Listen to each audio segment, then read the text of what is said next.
Intramolecular.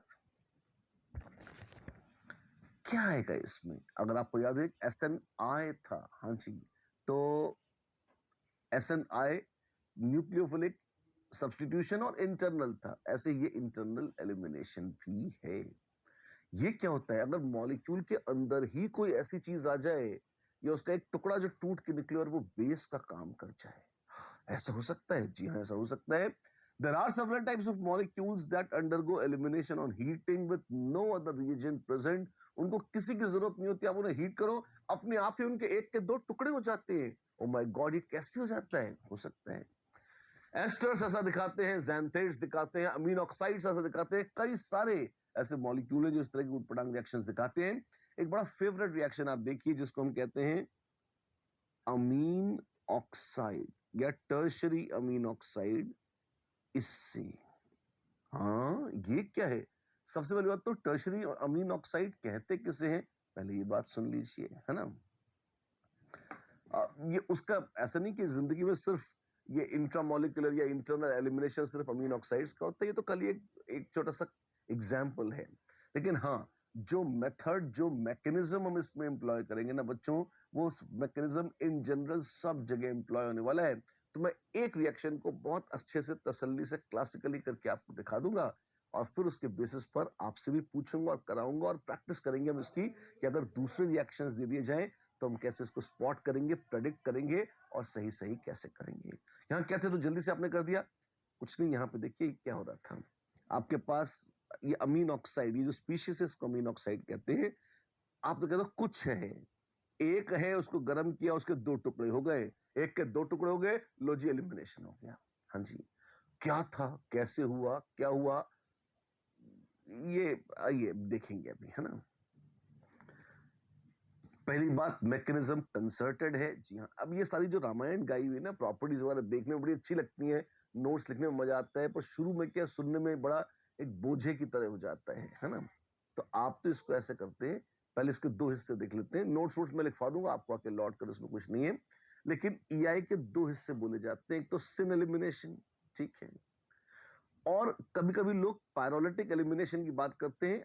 एक साथ ही कोई सिन भी हो सकता है, पायरोलिटिक भी हो सकता है। पायरो का मतलब होता है हीट, आग, और लेटिक, लेसिस का मतलब होता है टूटना।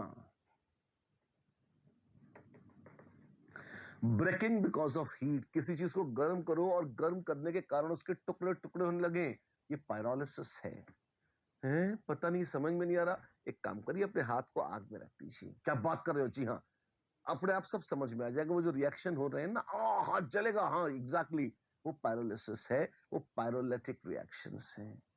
अच्छा, तो बोलो गर्म करें किसी चीज को और वो टूटने लग जाए, जी हाँ, यही पायरोलिटिक है। और एलिमिनेशन सिन होता है, जी हाँ, इंट्रामॉर्टल एलिमिनेशन तो सिन ही होता है। अच्छी बात है। कैसे? मैंने कहा था ना, ये थ्योरी है। मैं एक बार आपको एक करके क्लासिकली इसको दिखाता हूं। तीन बड़े फेवरेट केसेस हैं, एस्टर्स, ज़ैंथेट्स और अमीन ऑक्साइड्स। अमीनो नहीं, अमीन ऑक्साइड, काफी है बोलना, है ना। क्या है ये? एक एक करके दिखाता हूं आपको, देखिए। सबसे पहले आप कोप्स एलिमिनेशन देखेंगे। जल्दी जल्दी चल रहे हो आप तो क्वेश्चन छोड़ दो, मैं आपको कुछ नोट कराना चाहते नहीं, मैं सब वापस आऊंगा, वो थ्योरी लिखवा दूंगा आपको। पर अगर मैं सबसे पहले थ्योरी लिखवाना शुरू कर दूंगा ना, आपके दिमाग का दही हो जाएगा, है ना। बहुत सुंदर आसान सा रिएक्शन है ये जो मैं आपको बताने जा रहा हूं। और क्या आपको पता है, इससे बच्चे बड़ा डरते हैं और कांपते हैं पत्ते की तरह। टफ है ये, टफ है नहीं, मतलब लोग कह देते हैं कि थोड़ा सा उन्हें दिक्कत आ रही है। क्यों? कोप वोप के नाम से उनको, कोप का मतलब संस्कृत में भय होता है, या आप क्रोध होता भी है ना। तो ये कोई ऑर्गेनिक केमिस्ट्री का कोप नहीं है, कोप तो पुराने वैज्ञानिक थे बेचारे, उन्होंने ये रिएक्शन बताया, तो इसलिए कोप एलिमिनेशन बोलते हैं। मैं आपको एक एग्जांपल लेता हूं। एस्टर्स मान लीजिए आपके पास है। एस्टर्स को अगर आप काफी गर्म करें, 550 डिग्री सेल्सियस के आसपास तक गर्म कर ले, आप पाएंगे उनके दो टुकड़े हो जाएंगे। वाह, क्या बनाएंगे? वो बनाएंगे, आपके पास है RCOO, R डैश होता है एस्टर। हाँ जी, अब आप ही बताइए, इसमें बेस नाम की तो कोई चीज ऐसे तो दिख नहीं रही। R बेस है ना, R डैश बेस है ना, बेस कम से कम लोन पे तो डोनेट करेगा। हाँ जी, कौन लोन पेयर तो एक ही चीज के पास है, इसमें किसके पास है? इसमें लोन पेयर तो ऑक्सीजन के पास है। अगर लोन पेयर ऑक्सीजन के पास है तो जिसके पास है डोनेट भी वही करेगी बेचारी, बिल्कुल वही करेगी। तो इसमें ये बताइए कि कौन सी, ये 1 नंबर या 2 नंबर, कौन सी ऑक्सीजन डोनेट करेगी? अगर कॉन्ट्रीब्यूटिंग स्ट्रक्चर देखो बच्चा, तो 1 नंबर वाली पर है डेल्टा माइनस, और जो 2 नंबर वाली है उस पर है डेल्टा प्लस। अरे जिसके पास होंगे वही डोनेट करेगा, तो जो डेल्टा माइनस वाली है वही लोन पे डोनेट करेगी। अच्छा, मैंने यहां से शुरू किया है, एक एस्टर लिया। आपको एक ही चीज याद रखनी है कि सब एस्टर्स को गर्म करेंगे तो 550 डिग्री सेल्सियस तक गर्म करने पर एस्टर्स डिकम्पोज कर जाते हैं। अच्छी बात है। कैसे करते हैं, क्या होता है, अब वो लॉजिकली सोचने का तरीका बता रहा हूं मैं आपको। ध्यान से सुनो, अब इतना ही बस, और कुछ रटना नहीं है, इतना ही था बस कि भाई एस्टर्स हीट करने पर डिकम्पोज कर जाते हैं। आपको इसकी फील है, अगर एक बार इतना सा, इतनी सी हादी सेंटेंस ये चीज याद है, अब अपने दम पर लिख सकते हो। कैसे? बिल्कुल तसल्ली से मेरे साथ सुनते भी जाओ और कॉपी पर लिखते भी जाओ। मैं धीमे धीमे तसल्ली से बोल रहा हूं, इसलिए नहीं कि मुझे धीमे बोलने का शौक है, बल्कि इसको तेज बोल दूंगा तो आपसे होगा नहीं, इसलिए लिखो इसे। RCOO R' जैसे मैंने लिखा, फिर मैंने कॉन्ट्रीब्यूटिंग स्ट्रक्चर बनाया। पहला लॉजिक मैंने क्या बताया, अगर मॉलिक्यूल में ही बेस का काम कराना है किसी से, तो देखो क्या अल्काइल ग्रुप्स बेस हो सकते हैं? हो ही नहीं सकते। यहां पर बेस वो होगा, या कहीं भी दुनिया में बेस वो होगा जिसके पास लोन पेयर है, और लोन पेयर ऑक्सीजनों के पास है। अरे पर वो तो दो के पास है। हाँ, तो कौन काम कर सकती है? जिसके पास ज्यादा है। ज्यादा किसके पास है? ऊपर वाले के पास खोपड़ी में ज्यादा लोन पेयर है, यहाँ पे दिख रहे हैं, तो यही होगा, होना हो। ठीक है, तो हमको एक बात तो पता लग गई कि हमारे पास ये जो COO, ये RCOO ये ग्रुप है, इसमें लोन पेयर डोनेट तो भैया इससे होना है, इस वाली से। अच्छा, ठीक है। एक बात और बताओ भाई, क्या लीव वीव किसे कराओगे? ये भी सोचना पड़ेगा। तो उसमें एकदम से ध्यान आता है कि देखो, अगर COO माइनस ग्रुप है ना, तो वो लीव कर जाता है आमतौर पर, लोग तो ऐसा ही मानते हैं। ठीक है, तो एक काम करते हैं, लोन पेयर यहां से तो डोनेट हो जाएगा। ठीक है, किसे होगा? H+ ही नोचा जाता है एसिड बेस रिएक्शन में, तो कोई तो होगी हाइड्रोजन। हाँ जी। और अगर ये पूरा तमाशा जो है ये लीविंग ग्रुप है, अगर ये पूरा तमाशा लीविंग ग्रुप है, carboxylate ion RCOO minus type की कोई चीज लीविंग ग्रुप है, तो अब ये लीविंग ग्रुप जिस कार्बन से लगा है, अच्छी चीज बोलो, ध्यान सुनो, ये लीविंग ग्रुप जिस कार्बन से लगा है वही होगा अल्फा कार्बन। अल्फा कार्बन का पड़ोसी होता है बीटा कार्बन, और बीटा हाइड्रोजन को ही निकालने के मिलते हैं, जो कि आपको याद होना चाहिए कि बीटा हाइड्रोजन ही वो चीज होती है जो एब्स्ट्रैक्ट होती है या निकाली जाती है। ठीक है ना? ये क्या मान रहे हो बच्चे? कुछ वैलेंसी बना रहा हूँ, जो भी है, कुछ R' हाइड्रोजन हाइड्रोजन जो जुड़ने जुड़े, आप लोगों को तो इतने से मतलब है कि भाई ये था लीविंग ग्रुप, इससे जुड़ा है अल्फा कार्बन, उसके ऊपर बीटा कार्बन, और ये महाराज हैं बीटा हाइड्रोजन, और एलिमिनेशन में कुछ नहीं, तो मुझे ये पता है सब बीटा हाइड्रोजन निकलती है। ठीक, ये लॉजिक समझ में आया तुम्हारे? कर क्या रहा हूं मैं? ठीक है। अब क्या करेंगे हम?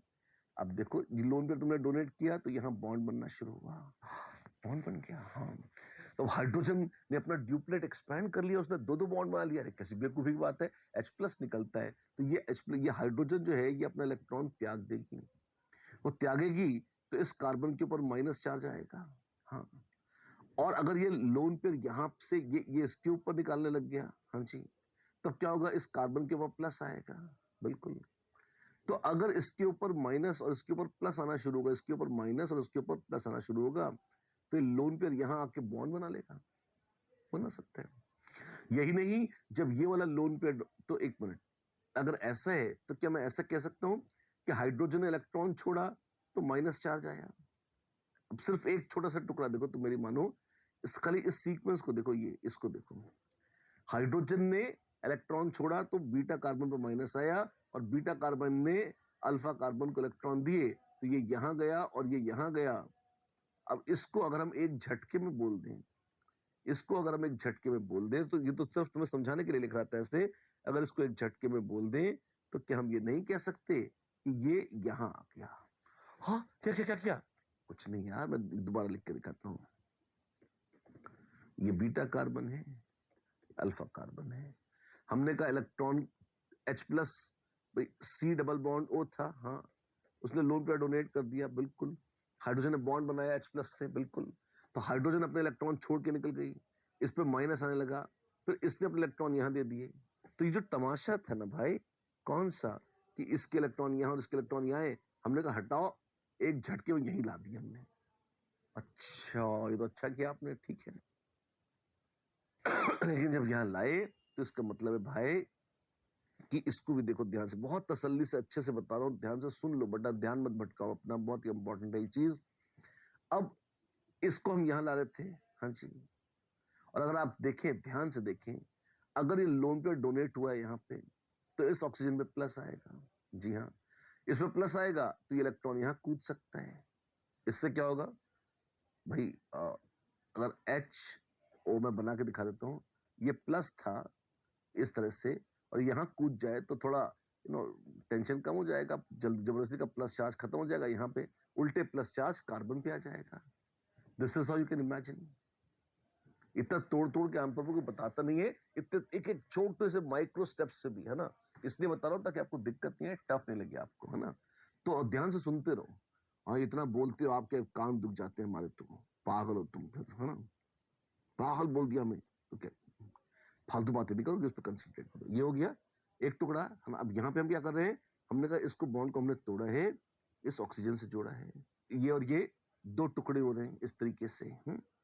तो हम एक काम करते हैं कि इसको एक झटके में एक साथ लिख देते हैं, न ये, हमने कहा ये हो गया जी। अच्छा, और इससे ये OH बॉन्ड बन गया, लोन पर थे वहीं रहे, कार्बन है, R है, इस पर प्लस आ चुका है, और ये था, और इसके लिए हमने देखो ये बनाया था कि ये बॉन्ड टूट के यहां आ रहा है, ऐसे लिख रहे थे ना, ये बॉन्ड टूट कर यहां आ रहा है, ऐसे। अब अगर ये टूट के यहां आ जाएगा तो तुम देखो, ये माइनस है, यहाँ प्लस है, ये यहाँ। अच्छा, तो कहने का मतलब ये इधर और ये इधर ऐसे जा रहा है, हाँ, तो एक झटके में लिख दूं, बिल्कुल एक झटके में लिख दो, सीधे धड़ाम यहां। अच्छा, ये वो चित्र है विचित्र सा, जो एक झटके में किताबें बना के भाग जाती हैं। आमतौर पर पढ़ाते समय टीचर्स बोर्ड पे बना देते हैं कि देखो ये शट शट शट इलेक्ट्रॉन घूमे और खड़ाक टड़क बन गया, और खड़ाक हमने तो बोर्ड में बना दिया, बच्चों से नहीं आता, इसलिए मैंने बिल्कुल तसल्ली से ये इमेजिनेशन बबल बना बनाकर छोटे से छोटा मूवमेंट तुमको दिखाया कि ये देखो बच्चों ऐसे होता है। अच्छा, तो ये क्या बन जाएगा, प्लस और माइनस की बजाय बाइज्जत कैसे बन जाएगा, बहुत ही सुंदर प्रोडक्ट है, मैं दिखाना चाहता हूँ, देखो तुम, ये ऐसा हो जाएगा, ये इस तरह से डबल बॉन्ड बन जाएगा ऐसे, RCOOH, हाँ जी, और ये अल्कीन यहां बन गया, तो यहाँ पाई बॉन्ड आ गया। अरे वाह, तो दो टुकड़े हो गए अल्कीन और कार्बोक्सिलिक एसिड में, बिल्कुल इंट्रामोलिकुलर एलिमिनेशन है, जिसमें अल्कीन और कार्बोक्सिलिक एसिड दो झटके, दो टुकड़े ऐसे हो गए, और ये एलिमिनेशन कहलाता है कोप्स एलिमिनेशन। ये जो रिएक्शन है, ये तो है पायरोलिसिस ऑफ एस्टर्स का classic reaction. Pyrolysis of esters, जी हाँ, हेडिंग तो आपने वो कोप एलिमिनेशन वगैरह डाल रखी है, वो कोप वोप सब चलता रहेगा, आप उसका प्रकोप भी देख ले, स्कोप सबका एक जैसा है ना। एस्टर्स तुम्हारे पहचाने हुए हैं, कोप में अमीन ऑक्साइड्स वगैरह आएंगे जो थोड़े से नए लग सकते हैं तुम्हें, इसलिए मैंने एस्टर से शुरू किया है, मैकेनिज्म सबका एक ट्रैक पर है। तो पहले एक बार ढंग से पायरोलिसिस ऑफ एस्टर्स अब समराइज करके मैं आपको दिखाता हूं। आपके पास था RCOOR', और उस R' में आपके पास ये था, क्या है ये, अल्फा कार्बन बीटा कार्बन। अब मेरे साथ देखोगे तो बहुत अच्छे से तुरंत समझ में आएगा। ये इलेक्ट्रॉन यहां गया, बीटा हाइड्रोजन को H+ बना के नोचा गया, अल्कीन बना, इसके टुकड़े हो गए, ओ वाह, और क्या बन गया, ये लो बेटा, ये बन गया अल्दाकीन, और ये हो गया OH COR कार्बोक्सिलिक एसिड। इसके लिए 550 डिग्री सेल्सियस का टेम्परेचर आमतौर पर चाहिए होता है। कुछ एस्टर्स कम में भी 300 से 500 की रेंज में वैसे डिकम्पोज होने लग जाते हैं, सच तो ये है, अब बाकी जिसकी जैसी किस्मत तो होगा।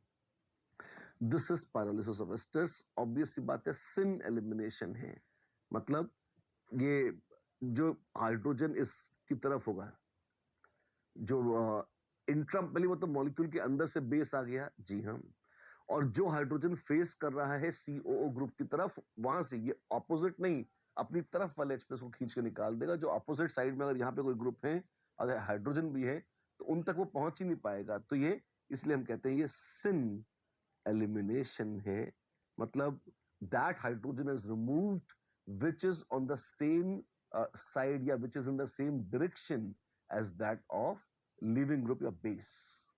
यहाँ बेस और लिविंग ग्रुप सेम ही है, वही इस टुकड़े का एक हिस्सा बेस है तो दूसरा टुकड़ा लिविंग ग्रुप है। डन, ठीक है। ये तो हो गया एक रिएक्शन, कौन सा, एस्टर्स का। अब और देखो, एक बात बताओ तुम कि टर्शरी अमीन किसे कहते हैं? ऐसी नाइट्रोजन जिसमें R1 R2 R3 तीन ग्रुप लगे हों, ये टर्शरी अमीन है। और क्या तुमको पता है कि इस टर्शरी अमीन को अगर तुम किसी पेरोक्साइड से ट्रीट करो, जैसे जैसे H2SO5 से ट्रीट करो, तो पता है क्या होगा? क्या होगा? तुम्हें मिल जाएगा NR1 R2 R3, और जो O है वो एक O को लोन पे डोनेट कर देगा, तो ये बन जाएगा जिसको हम कहते हैं amine oxide, tertiary amine oxide. Tertiary होना आवश्यक है, सेकेंडरी या प्राइमरी हुई और नाइट्रोजन पर प्लस आया तो H+ छोड़ देगा, वो नहीं चाहिए अपने को। अपने को चाहिए कि वो नाइट्रोजन अपनी खोपड़ी पर प्लस रखे।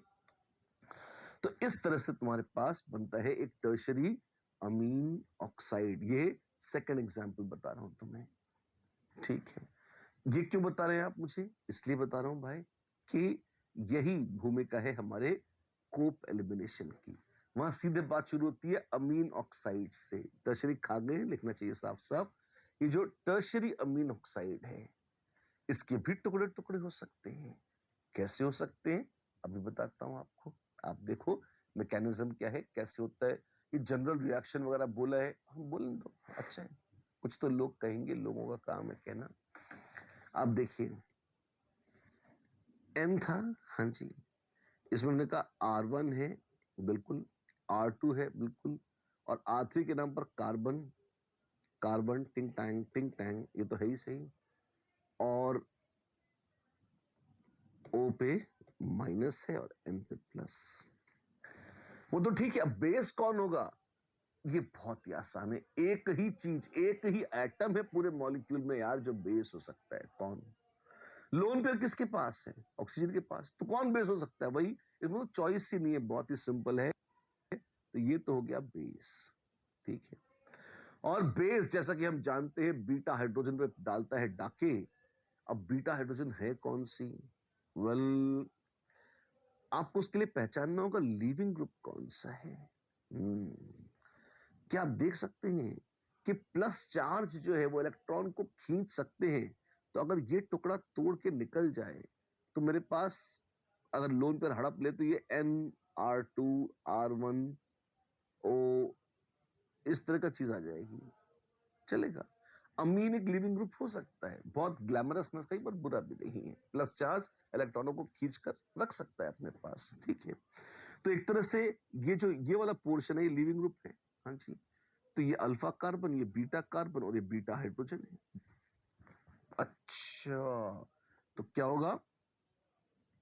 लोन पे डोनेट। और जब लोन पे डोनेट करोगे तो इलेक्ट्रॉन कूद कर यहां आएंगे, और जब इलेक्ट्रॉन कूद कर यहां आएंगे तो अल्फा कार्बन पे जगह खाली करनी पड़ेगी। वो क्या करेगा? वो नाइट्रोजन में पटक देगा इलेक्ट्रॉनों को। अच्छा, तो क्या होगा? प्रोडक्ट बनेगा भाई, कैसे? H, या C डबल बॉन्ड C, टिंग टैंग। बस, बस दैट्स इट। अरे वाह! तो ये NR1R2OH, जी हाँ, R2NOH, ये डाई अल्काइल हाइड्रोक्सिल अमीन बन जाएगा। ये क्या होता है? NH2OH कहलाता है हाइड्रोक्सिल अमीन। और अगर दो दो R लगे हैं तो डाई अल्काइल हाइड्रोक्सिल अमीन है। ये कूड़ा है, हमारे किसी काम का नहीं है। हमारे तो जिगर का टुकड़ा ये था अल्कीन, इसको लेके हम बड़े खुश हैं। Please note, leaving group capacity थोड़ी ढंग की है, क्योंकि प्लस चार्ज वगैरह में थोड़ा आसान होता है काम, तो लेसर टेम्परेचर पर 150 डिग्री के आसपास ही डिकम्पोज करने लगता है अमीनो ऑक्साइड्स, तो लोग पसंद करते हैं इसे। और ये भी ठीक वैसा ही है जैसे एस्ट्रस की पायरोलिसिस में हुआ था। अच्छा, मैकेनिज्म क्या है एक बार बता चुका हूं, पर इंपॉर्टेंट मैकेनिज्म्स रिपीट करने चाहिए, तो एक बार रिपीट करके दिखा देता हूं। देखो यहां पर है कंसर्टेड, मतलब साथ साथ एक झटके में होना है, जो हो जाने दो। साइक्लिक ट्रांजिशन स्टेट है, हाँ तो रिंग बन रहा है तो है, ठीक है फाइन। इस तरह से ये तो आपने कर दिया था, हाँ तो वही तो कह रहा हूँ, रिपीट कर रहा हूँ, तुम्हारे सामने है, देख लो जी भर के। इसी बात पे क्वेश्चन हो जाए, क्यों नहीं। What is the product of the following reaction? Wow, H2O2 डाला है, क्या मिलेगा इससे?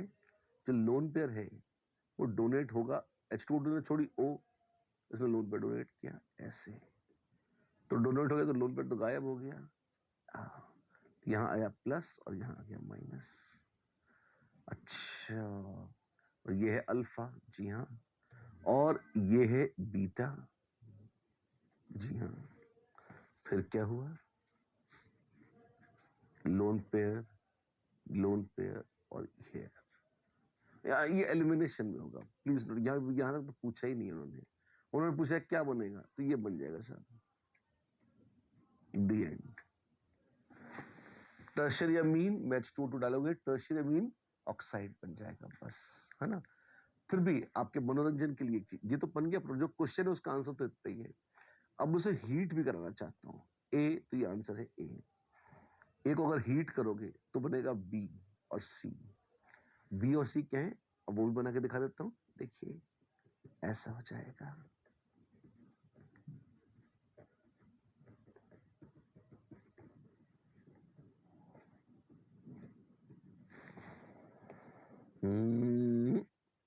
लोन लोन धड़ाम, ओ माय गॉड, क्या बन गया ये बन गया Amy Tang टड़ैंग, NMe2OH।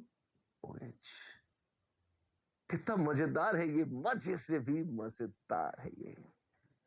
This is the product of the reaction, that's it.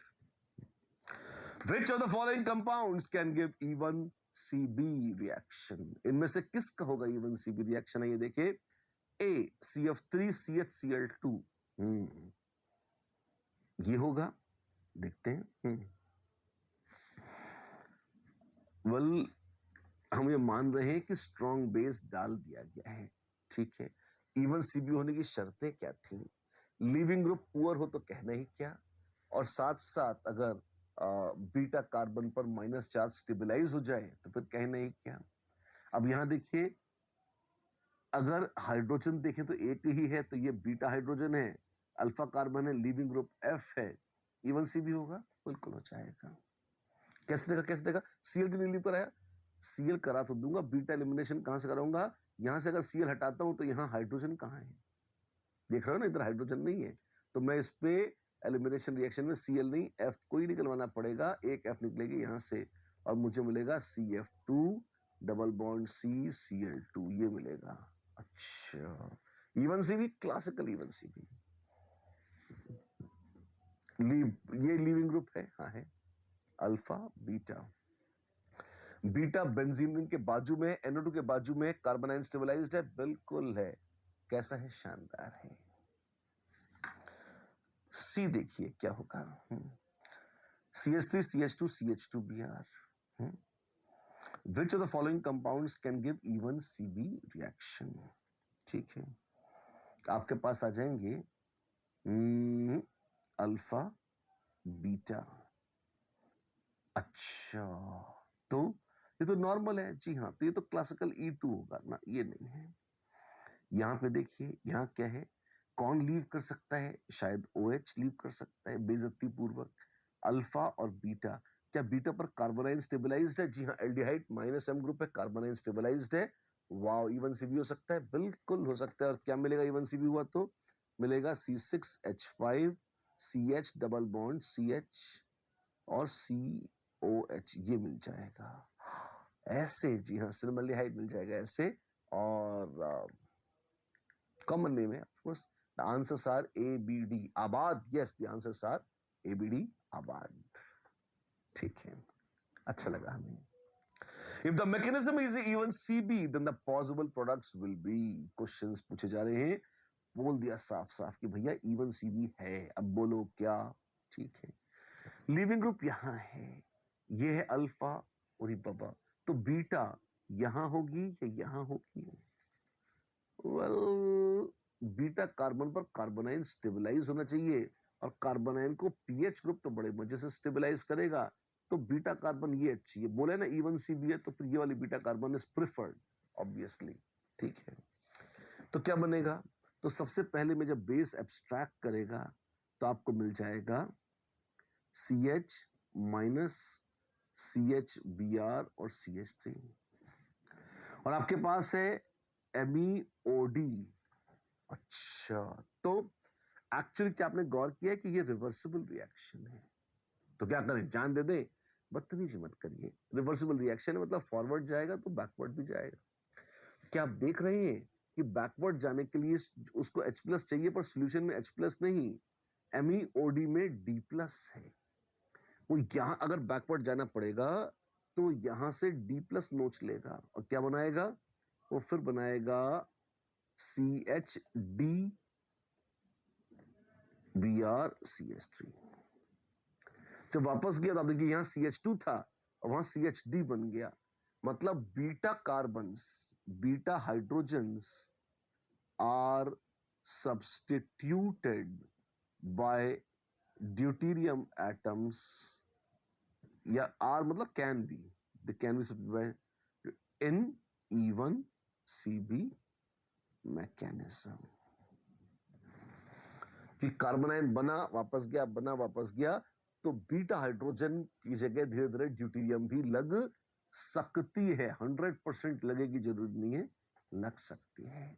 और ये एक बहुत बड़ी पहचान होती है इवन CB की। मैंने थ्योरी का एक बहुत अच्छा पॉइंट लिखाया है कि एक्सपेरिमेंटली जब आप कोई एक्सपेरिमेंट करते हैं, देखते हैं, प्रैक्टिकली करके देखते हैं, और इस तरह की आइसोटोपिक लेबलिंग से, मतलब जिसमें आप सॉल्वेंट में हाइड्रोजन की बजाय ड्यूटेरियम डाल दें और देखें कि क्या जो सबस्ट्रेट था उसमें बीटा हाइड्रोजन को स्लोली और रिप्लेस होकर ड्यूटेरियम बन जाती है। यहां तो अभी एक दिखाया मैंने, जैसे दूसरी भी चेंज हो सकती है, तो CH2 की बजाय CHD या CD2 दोनों भी आ सकते थे, मना नहीं है। अगर ऐसा होगा तो क्या क्या बन सकता है? ऑप्शंस तो नहीं दे रखे, तो upon the possible products will be बहुत सारे हो सकते हैं। एक तो मिलेगा आपको PH CH double bond CH CH3, जिसमें माइनस आया और सीधे प्रोडक्ट बन गया, तो ये बन सकता था। वापस गया ड्यूटेरियम में, फिर आया तो बन सकता था PH CD double bond CH CH3। मतलब ये जो ड्यूटेरियम लग गई ना, तो ये same deuterium can continue here, and उसके बाद अगर आप उसका एलिमिनेशन कराएंगे तो भी आप देखोगे वो यहां तक ऐसे आ जाएगा। तो H के स्थान पर D लगा हुआ भी आपको प्रोडक्ट मिलेगा, और ये बेंजीन रिंग के बगल में ही मिलेगा अगर हम इवन CB मैकेनिज्म क्लेम कर रहे हैं तो। ठीक, नंबर ऑफ पॉसिबल प्रोडक्ट्स, अब इसमें सिस ट्रांस चलेंगे नो डाउट, है ना। पॉसिबल में वैसे तो एक और भी हो सकता है, लेकिन वो लेस होगा। क्यों? क्योंकि वो E2 मैकेनिज्म से ज्यादा जाएगा, इवन CB से कम, और वो ऐसा है। लेकिन दिस इज E2, अगर यहां से चला गया तो वो E2 इस ज्यादा होगा, तो उसको ये बोलने की जरूरत नहीं है। इवन CB में तो खाली ये दोनों ऑप्शन सत्य है। Done done. And this is time we talk about elimination versus substitution. क्या क्या है फैक्टर्स? बहुत सारे फैक्टर्स थे। अगर आप देखें एलिमिनेशन वर्सेस सब्स्टिट्यूशन दोनों की तुलना हो रही है, तो इसमें सबस्ट्रेट मैटर करता है। जी हाँ, जैसे यहां पर एक छोटा सा एग्जांपल दिखा रहे हैं कि अगर मान लीजिए आपके पास यहाँ पानी है और टर्शियरी ब्यूटाइल ब्रोमाइड रिएक्ट कर रहा है, तो आपको टर्शियरी ब्यूटाइल अल्कोहल मिल सकता है। कॉन्सेंट्रेटेड NaOH के साथ अगर आप हीट कर रहे हैं तो आपको बाकायदा आइसोब्यूटीन मिल रही है। एक जगह हो रहा है सब्स्टिट्यूशन और एक जगह हो रहा है एलिमिनेशन। वही चीज है, मिलती जुलती चीज, सबस्ट्रेट वही है, और आस पास वाले आपके कह सकते हैं, क्या नाम है, आपके पास स्पीशीज हैं जो रिएजेंट्स हैं, लेकिन फिर भी प्रोडक्ट्स में सिग्निफिकेंट अंतर आ रहा है। तो क्यों आ रहा है ऐसे, कैसे हो रहा है? आइए इसी सवाल का जवाब देने की कोशिश करते हैं जैसे हम आगे बढ़ेंगे। किन फैक्टर्स पर डिपेंड करता है एलिमिनेशन और किन फैक्टर्स पर डिपेंड करता है सब्स्टिट्यूशन, आइए देखते हैं। एक तो ऑफ कोर्स बेस कैसा है या न्यूक्लियोफाइल कैसा है। इसमें 4 कॉम्बिनेशन बनते हैं, बेस और न्यूक्लियोफाइल दोनों स्ट्रांग हैं। मतलब कोई ऐसी स्पीशीज है जिसकी न्यूक्लियोफिलिसिटी भी ज्यादा है और बेसिक स्ट्रेंथ भी ज्यादा है, या जैसे जैसे CH3- या NH2-, जो स्ट्रॉन्ग बेस हैं और स्ट्रॉन्ग न्यूक्लियोफाइल्स भी हैं। कुछ ऐसी species, this is strong base and strong nucleophile, ये ऐसे हैं। कुछ ऐसे होते हैं जो बेस तो स्ट्रॉन्ग है लेकिन वीक न्यूक्लियोफाइल है, ऐसा हो सकता है? नहीं, ऐसा कोई स्पीशीज नहीं होती। अगर वो स्ट्रॉन्ग बेस है तो न्यूक्लियोफाइल तो पक्का अच्छे ही होंगे।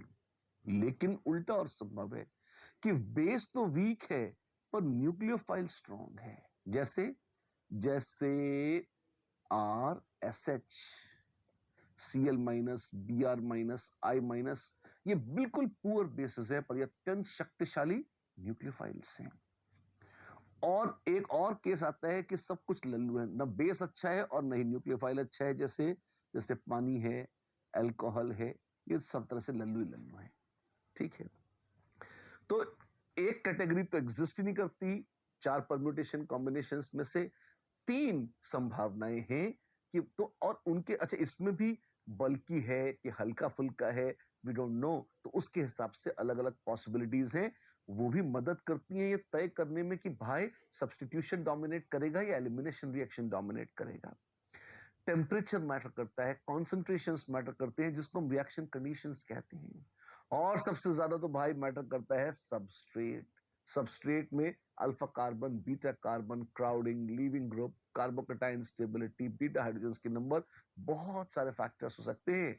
एक एक करके आइए इन सबको देखते हैं। इतनी सारी चीजें, अरे चुटकी बजाते काम हो जाएगा। तुम डरते किस बात से? और देखो, सबसे पहले अगर बेस की बात कर रहे हो तो बेस का साइज और स्ट्रेंथ दोनों मैटर करते हैं।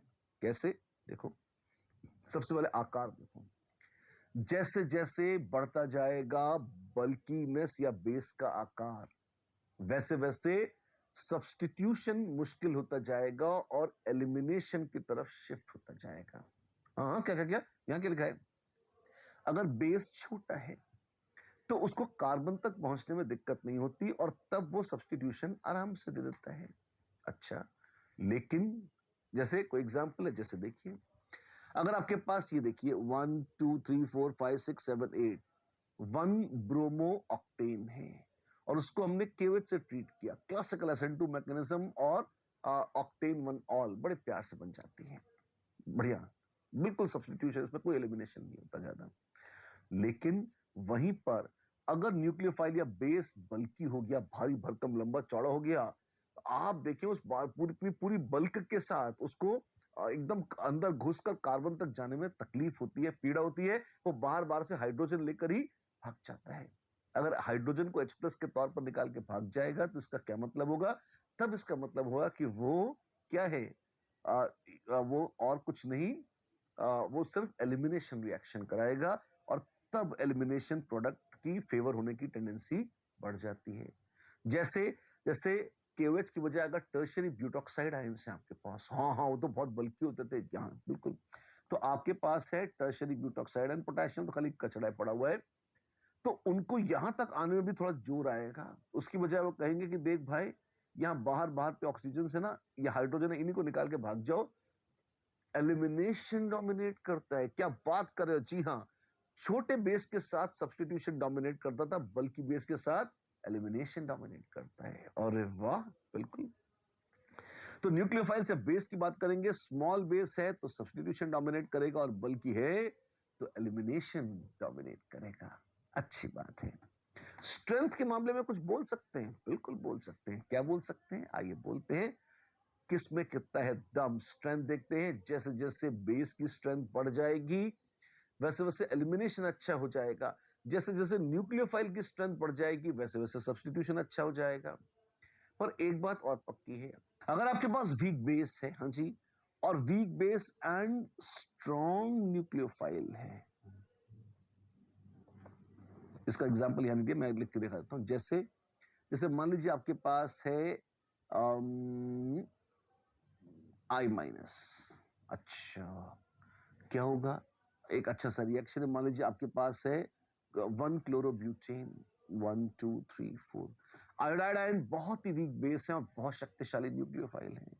आपने KI इन एसीटोन डाल दिया, अब क्या होगा? अटैक, खटाक निकाल देगा और टिंग टैंग टिंग, आयोडाइड जुड़ जाएगा, क्लोराइड पोटेशियम के साथ निकलकर धड़ाम से सिमट के आएगा। अब यहां पर क्या हुआ है, यहां पर क्योंकि बेस वीक है तो H+ तो निकालेगा ही नहीं, तो ये क्लासिकल SN2 मैकेनिज्म है और सब्स्टिट्यूशन डोमिनेट कर गया। अगर बेस लल्लू है तो एलिमिनेशन की ऐसी तैसी हो गई, लेकिन न्यूक्लियोफाइल स्ट्रांग है तो बढ़िया हो गया।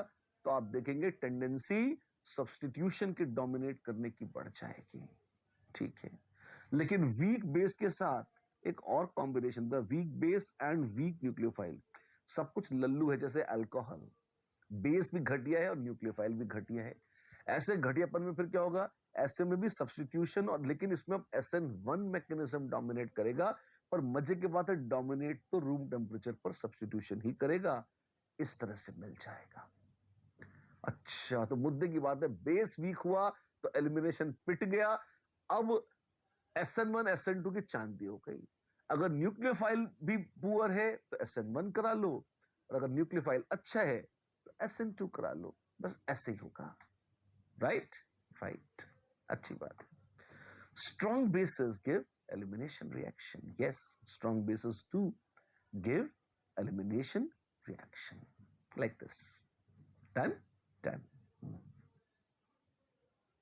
तो जी ये तो था बेस या न्यूक्लियोफाइल का मामला। अब आप कंडीशंस में टेम्परेचर को देखिए, टेम्परेचर का कोई इफेक्ट होता है? बिल्कुल होता है। जैसे जैसे आप टेम्परेचर बढ़ाएंगे आप देखेंगे किसी भी रिएक्शन का रेट क्लासिकली तो बढ़ ही जाता है, रिएक्शन ऑलवेज बिकम्स फास्टर अगर आप टेम्परेचर बढ़ा रहे हैं। Higher the rate of, higher the temperature greater the rate of reaction, absolutely बिल्कुल सच है ये तो अच्छा हुआ। कुछ और भी है इसमें, टेम्परेचर बढ़ाएंगे सब्स्टिट्यूशन का रेट बढ़ेगा, एलिमिनेशन का भी बढ़ेगा, पर आप ये पाएंगे एलिमिनेशन का ज्यादा तेजी से बढ़ जाता है। तो elimination is more favoured at higher temperature, elimination reactions are more favoured at higher temperature as compared to substitution. Higher temperature पर एलिमिनेशन की टेंडेंसी हमेशा बढ़ जाएगी इन कंपैरिजन टू सब्स्टिट्यूशन। अच्छी बात है। जैसे जिन कंडीशंस पर SN1 होता है उन्हीं कंडीशंस पर E1 भी हो सकता है। SN1 में रूम टेम्परेचर पर काम कर रहे हो और हायर टेम्परेचर को हीट कर दोगे तो वो SN1 will change over to become E1 elimination. यहां पर SN1 और E1 में डिस्टिंग्विश करने में एक ही फैक्टर काम आता है और वो है टेम्परेचर। यहां उसका अच्छा फंडा है। तो समराइज कर दे इसको, बिल्कुल, अगर न्यूक्लियोफाइल बल्की है तो एलिमिनेशन फेवर होगा, अगर बेस बहुत अच्छा है तब भी एलिमिनेशन फेवर होने लग जाएगा एज कंपेयर टू सब्स्टिट्यूशन, और अगर टेम्परेचर हाई है तब भी एलिमिनेशन फेवर हो जाएगा एज कंपेयर टू सब्स्टिट्यूशन। अभी तक जितनी बातें बताई हैं ये 3 पॉइंट की समरी आप बहुत प्यार से उसमें देख सकते हैं, है ना शानदार? बिल्कुल। और कोई फैक्टर नहीं है? अरे फैक्टर तो मेरे होते हैं। आगे देखिए, सबसे महत्वपूर्ण फैक्टर जो था वो क्या था? वो था nature of substrate. Oh wow, substrate के नेचर में क्या करेंगे आप देखिए। E2 और SN2 की कंडीशंस काफी मिलती जुलती हैं, E1 और SN1 की कंडीशंस काफी मिलती जुलती, कई बार हो जाती है, हमेशा ना सही। तो जैसे अगर बेस स्ट्रांग हो तो E2 और अगर न्यूक्लियोफाइल स्ट्रांग हो तो SN2। ध्यान रखना, अगर बेस स्ट्रांग हुआ तो न्यूक्लियोफाइल तो पक्का स्ट्रांग हुआ। जिसकी अच्छी बेसिक स्ट्रेंथ है वो न्यूक्लियोफाइल तो कभी वीक नहीं होता, वो तो स्ट्रांग ही होता है। अच्छा, और तब क्या होगा देखते हैं। हाँ, कभी कभी ये जरूर हो जाता है कि बेस बहुत अच्छा नहीं है पर न्यूक्लियोफाइल बड़ा शानदार है, तो उस केस में तो डायरेक्ट फिर E2 पिट गया SN2 हो जाएगा, उसमें डाउट ही नहीं है। दोनों स्ट्रांग है तब तब फिर तमाशा देखने में मजा आता है। ये देखते हैं। SN2 and E2 are both favored by high concentration of, जो भी है न्यूक्लियोफाइल या बेस जो भी आपने डाला है उसमें कंसेंट्रेशन ज्यादा होगा, वो SN2 भी बढ़ेगा और E2 भी बढ़ेगा। ठीक है। अगर बीटा हाइड्रोजन से H+ निकलवा ले तो एलिमिनेशन हो जाता है, और डायरेक्ट अल्फा कार्बन पे अटैक कर दे तो सब्स्टिट्यूशन हो जाता है। हाँ, ये तो हमको भी पता है, पर बताइए कब क्या होगा? अब यहां पर आप देखिए मैटर करेगा स्टेरिक हिंड्रेंस। कैसे? E2 वर्सेस SN2 में आप देखें, अगर अल्फा कार्बन प्राइमरी है, अगर अल्फा कार्बन प्राइमरी है तब तो SN2 का चांस है। This is with strong base and strong nucleophile. अगर दोनों स्ट्रॉन्ग हैं, अगर बेस वीक है और न्यूक्लियोफाइल स्ट्रॉन्ग है फिर तो बहुत ही आसान है, SN2 डायरेक्ट हो जाएगा, क्योंकि बेस के वीक होते ही E2 तो पिट जाएगा। कंफ्यूजन सिर्फ तब होता है जब दोनों स्ट्रांग हैं, तब क्या करें? तो टर्शरी है तो एलिमिनेशन कराइए, सेकेंडरी है तब दोनों होंगे, एलिमिनेशन भी होगा और SN2 भी होगा, रोकना कठिन है। अगर बल्कि ज्यादा होगा तो प्रीडोमिनेंटली एलिमिनेशन, और हल्का होगा, हल्का फुल्का होगा तो दोनों होंगे, E2 SN2 दोनों होंगे अल्फा कार्बन। और अगर अल्फा कार्बन प्राइमरी हुआ, हाँ जी, तब अगर अल्फा कार्बन प्राइमरी है फिर तो आप मोस्टली SN2 की ओर मुड़ सकते हैं, प्रीडोमिनेट SN2 करेगा। अच्छा, तो काफी इंटरेस्टिंग है, बिल्कुल। और इवन SN1 में मैं तो पहले बोल दिया था टेम्परेचर का ही फर्क है इनमें, बाकी तो सब कुछ सेम है। अच्छा, SN1 and even both proceed through carbocation, बिल्कुल। नाउ फेवर कौन सा होगा? वही बात बार बार बोली जा रही है, टेम्परेचर था, मैंने बता दिया आपको, ठीक।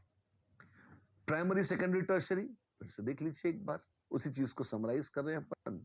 अगर प्राइमरी हैलाइड है, बल्क कम है, तो इस पर सब्स्टिट्यूशन के अटैक फिर भी हो सकते हैं, तो नो डाउट। कार्बोकैटायन तो होना ही नहीं है प्राइमरी में, तो SN1 इवन तो होना ही नहीं है, E2 SN2 हो सकते हैं, और उसमें भी SN2 ही फेवर होता है प्राइमरी में, जब तक बहुत एक्सेप्शनल कंडीशंस ना हो। अगर सबस्ट्रेट प्राइमरी है तो हमने क्या कहा था? नॉर्मली सब्स्टिट्यूशन ही फेवर होगा, और स्पेशली तब जब बेस, इनफैक्ट न्यूक्लियोफाइल, जब न्यूक्लियोफाइल स्ट्रांग है और अनहिंडर्ड है, बहुत ज्यादा उसमें टर्शरी ब्यूटॉक्साइड जैसे गंदगी नहीं है तो SN2 करा लीजिए। अगर बेस तगड़ा हुआ और हिंडर्ड हुआ या टेम्परेचर हाई कर दिया तो वो SN2 से पलटकर E2 की ओर शिफ्ट होने लगेगा। जी हाँ, ऐसा हो जाएगा, ठीक है। जैसे देखिए,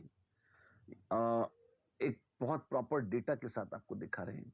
आपके पास है 1 ब्रोमो ब्यूटेन, स्ट्रॉन्ग बेस है, बल्कि नहीं है, और 65 डिग्री ऑर्गेनिक में अच्छा टेम्परेचर मानते हैं, इसके बावजूद एलिमिनेशन इज नेग्लिजिबल, और 99% सब्स्टिट्यूशन है। वाह! और अगर इसी में टर्शियरी ब्यूटॉक्साइड कर दिया और टेम्परेचर उतना भी नहीं है, कम ही है 40 डिग्री सेल्सियस, तब भी 85% एलिमिनेशन है। ये बल्क का ग्लैमर है। आप देखिए, बल्क बढ़ जाएगी तो इनवेरिएबली एलिमिनेशन की तरफ चला ही जाता है मामला, क्योंकि इतनी भारी भरकम दुम लगा कोई टहलना नहीं चाहता, इसलिए। अच्छा, ठीक है। सेकेंडरी में क्या होगा? सेकेंडरी का बड़ा विचित्र मामला है, बीच का मामला होता है। तो आमतौर पर सेकेंडरी में आप देखिए, SN1 E1 तो इतने खास नहीं होते जब तक कोई ऑप्शन ना हो, लेकिन हाँ, E2 और SN2 दोनों बड़े प्यार से हो सकते हैं, ठीक है। कब SN2 होगा, कब E2 होगा? अगर बेस वीक हो गया, जैसे, और लेकिन न्यूक्लियोफाइल स्ट्रांग है, जैसे क्लोराइड, ब्रोमाइड, आयोडाइड, थायोल्स, ये सब, तो उनमें तो फिर क्लासिकल SN2 ही हो गया, क्यों? बेस वीक होते E2 पिट जाता है। अगर बेस स्ट्रांग है तो न्यूक्लियोफाइल भी स्ट्रांग तो होगा, ये तो पक्का है। तो वहां पर थोड़ा सा कंफ्यूजन होता है, तो उसमें आप देखेंगे कुछ बेसिस हो जो हार्ड बेसिस कहलाते हैं, जिसमें ऑक्सीजन या नाइट्रोजन डोनर्स हैं, वो टिपिकली कोशिश करते हैं एलिमिनेशन कराने की। और जो सॉफ्ट बेसिस हैं, सॉफ्ट बेसिस जैसे RS minus, even R minus, Grignard reagent महाभयंकर बेस है, इसके बावजूद आप पाएंगे उसकी टेंडेंसी सब्स्टिट्यूशन कराने की ज्यादा होती है, एलिमिनेशन कराने की कम। माइनस कार्बन पर है या सल्फर पर है, मतलब if negative charge of base, अच्छी बात, बहुत अच्छी बात बोलो, ध्यान से देखना, इज ऑन कार्बन, हाइड्रोजन और sulphur, then SN2 dominates. And if negative charge of base is on oxygen or nitrogen, then E2 dominates. Right? इस तरह से ऐसा होता है। डन? ठीक है। वीकली बेसिक में एसीटेट आयन बहुत अच्छे न्यूक्लियोफाइल भी नहीं होते, तो वो let's not worry too much about them. अगर आप कार्बोक्सिलेट आयन यूज करोगे तो SN2 की बजाय SN1 पे शिफ्ट हो जाएगा, उसको यहां से काट देना चाहिए। ये तो माया थी किसकी? सेकेंडरी की। जैसे आइसोप्रोपाइल ब्रोमाइड, ठीक है, अगर कार्बोक्सिलेट आयन है, अब वैसे तो ये क्या है, वीक बेस और वीक न्यूक्लियोफाइल है, आप फिर भी आपकी बहुत तड़प है तो आप इसे DMF में पोलर एप्रोटिक सॉल्वेंट में घोल दीजिए, तो now this become strong nucleophile, क्योंकि उसमें तो न्यूक्लियोफिलिसिटी हजारों लाखों गुना बढ़ जाती है, और आप देखेंगे लगभग एक्सक्लूसिवली आपको SN2 अटैक करके बढ़िया SN2 प्रोडक्ट देता है इस तरह से। अच्छा, ये सही है। लेकिन इसी की बजाय अगर हमारे पास स्ट्रॉन्ग बेस है, न्यूक्लियोफाइल अच्छा है पर बेस भी बहुत अच्छा है, तब क्या अगर हीट भी कर दिया है, आप देखिए अच्छा खासा 80% के आसपास एलिमिनेशन प्रोडक्ट दे रहा है। क्यों? क्योंकि बेस स्ट्रॉन्ग हो गया और टेम्परेचर भी बढ़ा दिया, तो उसकी टेंडेंसी एलिमिनेशन की तरफ शिफ्ट हो गई है इस तरह से। सेकेंडरी में ये माया काफी रहती है। टर्शरी तो बहुत आसान हो जाता है। टर्शरी में क्या है, E1 E2 दोनों बड़े फेवर हो जाते हैं किसमें, टर्शरी में। E1 भी फेवर होता है, जी हाँ, और E2 भी फेवर होता है, बिल्कुल। और SN2 बिल्कुल फेवर नहीं होता, SN1 रो पीट के हो सकता है। SN2 तो टर्शरी में आउट हो गया, E1 E2 फेवर हो जाते हैं। तो इन जनरल अगर बहुत बहाना, कोई भी छोटा सा भी बहाना मिल जाएगा तो एलिमिनेशन हो जाता है। बहुत रेयर केस में कि बेस बहुत वीक हो, ठंडे ठंडे में करा रहा हो, तभी SN1 होगा, नहीं तो SN1 कभी नहीं होगा। लोअर टेम्परेचर पर SN1 होता है, हायर पर SN2 सॉरी E1 हो जाता है। ठीक है, ये बात हम पहले भी आपको बता चुके हैं। टर्शरी ब्यूटाइल ब्रोमाइड, पानी डाल दिया, रूम टेम्परेचर है, अल्कोहल बनाया गया SN1 से, 50 डिग्री तक हीट कर दिया, आइसोब्यूटिलीन, ओ माय गॉड, एलिमिनेशन करा दिया। जी हाँ, अब इसने एलिमिनेशन कराया है। तगड़ा है, बहुत तगड़ा काम है। E2 SN2 में क्या होगा वो बताता हूं आपको, आप देखिए, है ना। The steric hindrance in the substrate is severe, किसमें, SN2 में, जी हाँ, and SN2 reaction can not take place, tertiary है इसलिए। तो हमने तो पहले ही कहा था कि SN2 इज आउट, बकवास है ये। E2 हाईली फेवर्ड है, स्पेशली फॉर स्ट्रॉन्ग बेसिस। अगर बेस स्ट्रॉन्ग है तो एक्सक्लूसिवली E2, बेस वीक है तो टेम्परेचर हाई है तो E1 और टेम्परेचर भी लो है तो फिर SN1। सिंपल, 2 लाइन का फॉर्मूला है, इससे आपको हमेशा सही प्रोडक्ट्स मिल जाएंगे, राइट। ठीक है, आप देखिए, जैसे sodium ethoxide ethanol without heating, E2 elimination है, डोमिनेट करता है 91% E2। क्यों? बेस स्ट्रॉन्ग था और टर्शरी है इसलिए। अच्छा, ऐसा है, जी हाँ। और इसी में अगर आप देखिए और हीट कर देंगे तो लगभग 100% एलिमिनेशन ही हो जाता है। 90% भी कम नहीं था, पर 100% को तो क्या कहना, बिल्कुल बहुत अच्छी बात है। यही जो कहानी हमने कही है, अब इसको समराइज कर देते हैं। अगर आपके पास है मिथाइल, मिथाइल में कोई बीटा कार्बन नहीं है तो एलिमिनेशन हो ही नहीं सकता, अगर कुछ होगा तो SN2 होगा, इसके अलावा कुछ नहीं होगा। ठीक है, अगर आपके पास प्राइमरी, सेकेंडरी या टर्शरी का मामला है, टर्शरी में SN2 तो होता नहीं, E1 E2 या SN1 होगा, तो उसमें क्या है, आप देखें, 2 शर्तें। If base is strong, E2 dominates, if base is weak, 2 possibilities, high temperature E1 dominates, low temperature SN1 dominates, over. Wow. और प्राइमरी और सेकेंडरी में क्या होगा, वेल चेक, प्राइमरी में और सेकेंडरी में SN2 ऑल्सो इज पॉसिबल, है ना। तो अब if base is strong and nucleophile is strong, तो SN2 E2 कुछ भी हो सकता है। हाई टेम्परेचर पर एलिमिनेशन डोमिनेट करेगा, बल्कि बेस होगा तो एलिमिनेशन डोमिनेट करेगा अगर स्ट्रॉन्ग है तो। और अगर वीक बेस है लेकिन न्यूक्लियोफाइल अच्छा है, देन यू विल फाइंड फिर एक्सक्लूसिवली SN2 डोमिनेट करेगा, जो कि यहां पर दे रखा है। ठीक, इस तरह से अपने हिंदी भाषा में आसानी से समझा दिया, थोड़ा और फैशनेबल तरीके से लिखा है, बात वही है।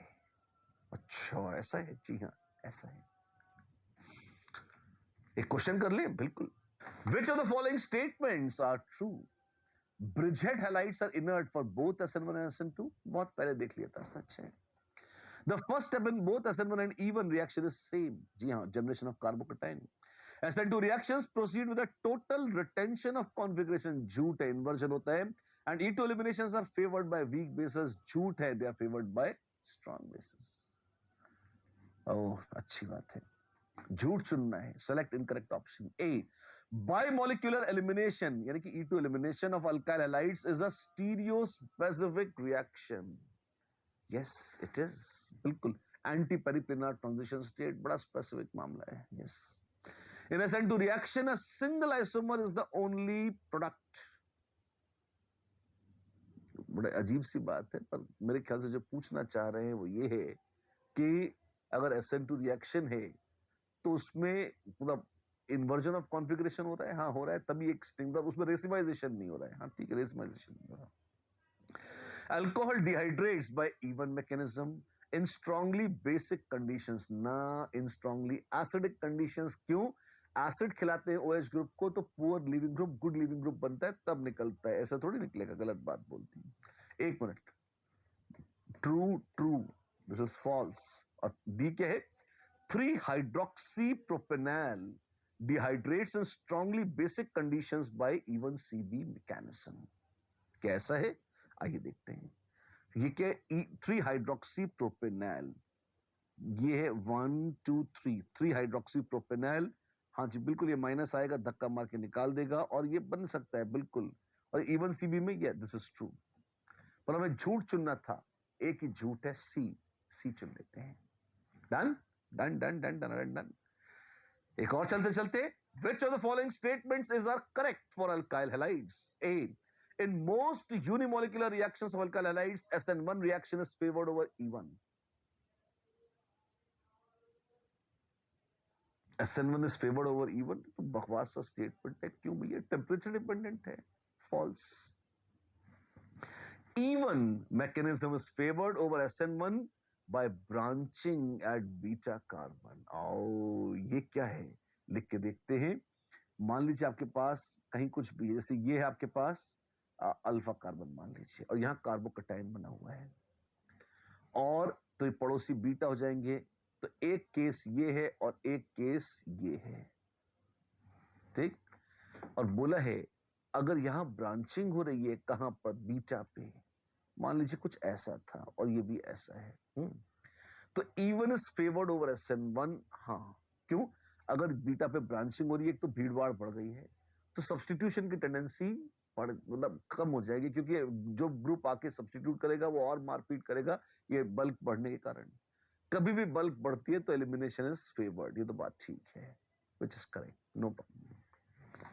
C, in unimolecular reactions increasing the temperature favors E1। हाँ, SN1 E1 में टेम्परेचर बढ़ाओगे E1 फेवर होगा, सच बोल रहे हैं। And last statement D, even reactions are favored by the use of weak bases and by use of polar solvents। अब polar solvents कार्बोकटाइन carbon ion को या anion को स्टेबलाइज कर देते हैं, ठीक है, सही है, कोई दिक्कत नहीं।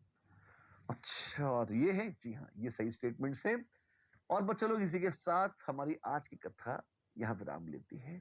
बहुत ही मजेदार और सबसे भारी भरकम पोर्शन ऑर्गेनिक रिएक्शन मैकेनिज्म्स का, the grand SN1 SN2 and comparison between substitution and elimination, सब करा हमने। अगली क्लास में क्या करेंगे, थोड़े से एग्जाम्पल देखेंगे शगुन के लिए, बहुत बहुत अच्छे से इसको करके आइएगा। एक बार ये हो गया, अब हम उस गोल्डन थ्रेशोल्ड को क्रॉस कर रहे हैं। यहां तक आपकी मेहनत थी, अगर आपने यहां तक मेहनत कर ली है, अगर अभी आप पथभ्रष्ट नहीं हुए हैं, आईडी का सिलेक्शन पक्का है आपका। क्यों? अब तो आपने सिर्फ, अब आप देखेंगे कि धड़ाधड़ अब आपसे आगे जो मैकेनिज्म कराऊंगा वो भी चुटकी बजाते होते आएंगे। सबसे difficult SN1 SN2 E1 E2 E1 CB और एलिमिनेशन वर्सेस सब्स्टिट्यूशन ये था, और ये टफ तो नहीं लगा हमें। हम साथ साथ हैं, आप हमारे साथ हैं, आपको केमिस्ट्री टफ क्यों लगेगी? लेकिन इसमें नोट्स को ढंग से लिखना और लिख लिख कर याद करना जरूरी है। अगर ये नहीं किया है फिर दिक्कत आएगी, और एक बार एक कब्जे में आ गया, आगे के मैकेनिज्म तो चुटकी बजाते हो जाएंगे, सारे के सारे प्यारे प्यारे हमारे। और आज की मुलाकात बस इतनी है, मिलते हैं अगली बार, फिर कथा को आगे बढ़ाते हैं। तब तक के लिए होमवर्क करते रहिएगा, नोट्स पढ़ते रहिएगा, लर्न करते रहिएगा। नमस्कार।